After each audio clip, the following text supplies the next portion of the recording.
প্রথমত হচ্ছে সবাইকে ধন্যবাদ সুবর্ণচরে আসার জন্য এবং সুবর্ণচরে সবাইকে স্বাগতম। আমরা দেখেছেন যে যেটি প্রথমে বলছি সেটি হচ্ছে 2018 সালে ধানের শীষে ভোট দেওয়ার কারণে আমাদের বোন পারুল বেগমকে আওয়ামী লীগের সন্ত্রাসীরা গণধর্ষণ করেছে এবং এটি শুধু 2018 সালের একটি চিত্র নয়, বরং 2014 সালের একটি বিনা ভোটের নির্বাচন, তার পূর্বে একটি গণতান্ত্রিক আন্দোলন করতে গিয়ে বাংলাদেশ জাতীয়তাবাদী ছাত্র দল সহ বাংলাদেশ জাতীয়তাবাদী দল বিএনপির অসংখ্য নেতাকর্মীকে গুম এবং খুনের শিকার হতে হয়েছে। এবং 2018 সালে একটি এরকম দেখেছেন একটি নির্বাচন হয়েছে, সেই নির্বাচনকে একটি জনগণ প্রত্যাখ্যান করেছিল, কিন্তু তারপরও গণতান্ত্রিক আন্দোলন করতে গিয়ে আমরা সেই নির্বাচনে অংশগ্রহণ করেছিলাম এবং 2024 সালে একটি আমির নির্বাচন হয়েছিল।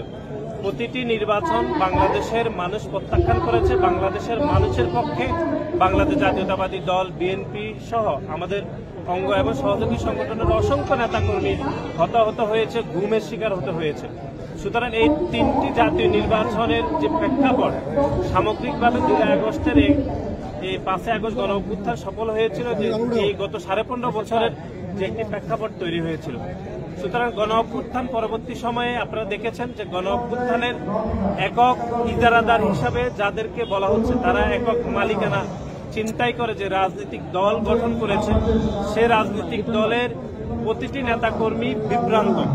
একজন বক্তব্য দিচ্ছেন তো আরেকজন সামাজিক যোগাযোগ মাধ্যমে সে বক্তব্য প্রত্যাখ্যান করে তিনি নতুন বয়ান তৈরি করছেন। এবং বাংলাদেশের আমাদের যে গর্বের জায়গা বাংলাদেশ সেনাবাহিনীকে নিয়ে তারা বক্তব্য দিয়েছে, এটি জনমনে বিভ্রান্ত তৈরি হয়েছে, মানুষ সংক্ষুব্ধ হয়েছে সে বক্তব্য।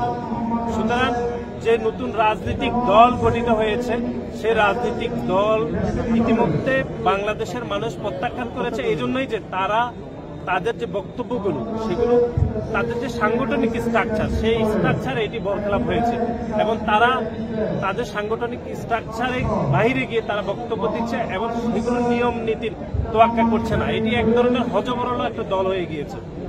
এবং আপনারা দেখেছেন যে সেই রাজনৈতিক দলের বিভিন্ন নেতৃবৃন্দরা সংস্কারের বিষয়ে তারা বক্তব্য দিয়েছে যে একটি পরিবারের নিকট নাকি সংস্কারের বিষয়টি আটকে আছে। আমরা এই বক্তব্য তীব্র প্রত্যাখ্যান করছি, কারণ বাংলাদেশ জাতীয়তাবাদী দল রাষ্ট্র ক্ষমতার বাইরে গিয়ে অত্যন্ত খারাপ সময়ে আমাদের দল সংস্কারের বিষয়ে কথা বলেছে এবং যেটি ভিশন 2030 সেটি আমাদের দেশনেত্রী বেগম খালেদা জিয়া দিয়েছিল এবং আমাদের দল রাষ্ট্র ক্ষমতার বাইরে গিয়েও আমাদের 31 দফা দিয়েছিল। প্রত্যেকটি বিষয় হচ্ছে রাষ্ট্র ক্ষমতা বাইরে গিয়ে সংস্কারের বিষয়ে, কিন্তু আমরা দেখেছি সে বিষয়ে তারা বক্তব্য দিয়েছেন, জনগণকে বিভ্রান্ত করছেন। আমার তো মনে হচ্ছে যে কয়েকদিন পরে তারা নিজেদের সহকর্মীকে একজন আরেকজনকে বহিষ্কার করবেন এই সামাজিক যোগাযোগ মাধ্যমে বক্তব্য পাল্টা বক্তব্যের কারণে। আমাদের দলের ভারপ্রাপ্ত চেয়ারম্যান জনাব তারেক রহমান গণ অভ্যুত্থান পরবর্তী সময়ে যতগুলো বক্তব্য দেখেছেন সর্বমহলে প্রশংসিত হয়েছে, তিনি ঐক্যের কথা বলেছেন।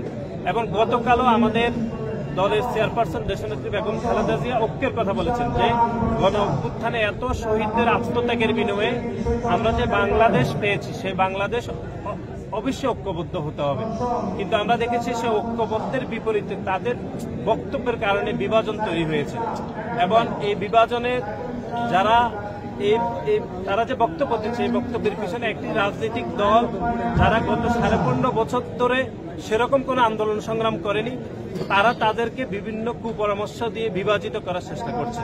কিন্তু আমাদের দলের ভারপ্রাপ্ত চেয়ারম্যান জনাব তারেক রহমান এমনকি আমাদের দলের চেয়ারপারসন দেশনেত্রী বেগম খালেদা জিয়া গতকালও ঐক্যের কথা বলেছেন এবং আমাদের দলের প্রতিটি নেতাকর্মী ঐক্যের বিষয়ে আমরা সতর্ক রয়েছি এবং ঐক্য যেন না থাকে সেজন্যই ঐক্য বিনষ্ট বক্তব্যগুলো দেওয়া হচ্ছে। এবং বাংলাদেশের যে একটি সাধারণ নির্বাচন হবে যেখানে সাধারণ মানুষ অত্যন্ত অপেক্ষা করছে যে কখন সাধারণ নির্বাচন হবে, সেই সাধারণ নির্বাচনকে বিলম্ব করার জন্য এই সকল বক্তব্য প্রোপাগান্ডা বিভাজনের রাজনীতি চলছে, যেগুলো অতীতে আওয়ামী লীগ করেছে।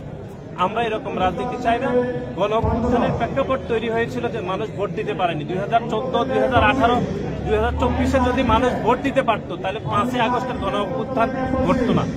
সুতরাং গণ অভ্যুত্থান তৈরি হয়েছে 2014, 18, 24-এ মানুষ সংক্ষুব্ধ ছিল, তরুণরা তাদের জীবন দিয়ে তারা গণ অভ্যুত্থান সফল করেছে। সুতরাং গণ অভ্যুত্থানের প্রেক্ষাপটই হচ্ছে একটি জনগণের সরকার প্রতিষ্ঠা করতে হবে এবং সেই জনগণের সরকার প্রতিষ্ঠার প্রাথমিক পদক্ষেপ হচ্ছে একটি জনগণ পরিচালিত একটি রাজনীতিক নির্বাচন হতে হবে, যে নির্বাচনে প্রতিটি দল অংশগ্রহণ করবে। কিন্তু আমরা দেখছি নির্বাচন বিষয়ে প্রধান উপদেষ্টাকে একটি নতুন যে রাজনৈতিক দল গঠিত হয়েছে তারা বিভ্রান্ত করছে, তাদের চাপে প্রধান উপদেষ্টা ডিসেম্বর থেকে নির্বাচন জুনে হবে এরকম একটি কথাবার্তা বলে জনগণকে বিভ্রান্ত করেছে। এই বিষয়ে আমাদের দল ইতিমধ্যে বক্তব্য দিয়েছে। সুতরাং আমরা মনে করছি আমাদের দলের ভারপ্রাপ্ত চেয়ারম্যান জনাব তারেক রহমান, আমাদের দলের চেয়ারপারসন দেশনেত্রী বেগম খালেদা জিয়া সব সময় ঐক্যের কথা বলেছেন এবং ঐক্যকে বিনষ্ট করার জন্য নতুন রাজনৈতিক দল এবং তাদের পিছনে আরেকটি রাজনৈতিক দল ইন্ধন যোগাচ্ছে বলে আমরা মনে করছি। নির্বাচন যদি পেছায় সেক্ষেত্রে বিএনপি বা অন্য সংগঠন করবে না, আমরা মনে করছি যে প্রধান উপদেষ্টা তো জাতির সামনে ওয়াদাবদ্ধ হয়েছেন একাধিকবার যে ডিসেম্বরের মধ্যে নির্বাচন হবে, কিন্তু চায়না যাওয়ার আগে তিনি হঠাৎ করে সেটি জুনের মধ্যে নিয়ে গিয়েছেন। আমরা মনে করছি নতুন যে রাজনৈতিক দল গঠিত হয়েছে সেই রাজনৈতিক দলের নেতৃবৃন্দদের চাপে প্রধান উপদেষ্টা জুনের মধ্যে নির্বাচনের কথা বলেছেন, কিন্তু জনগণ এবং এদেশের ছাত্র জনতা সবাই মুখিয়ে রয়েছে কত দ্রুত জাতীয় নির্বাচন হবে, একটি জনগণের সরকার প্রতিষ্ঠা হবে, সেটি গণ অভ্যুত্থানের স্পিড বলে আমরা মনে করছি।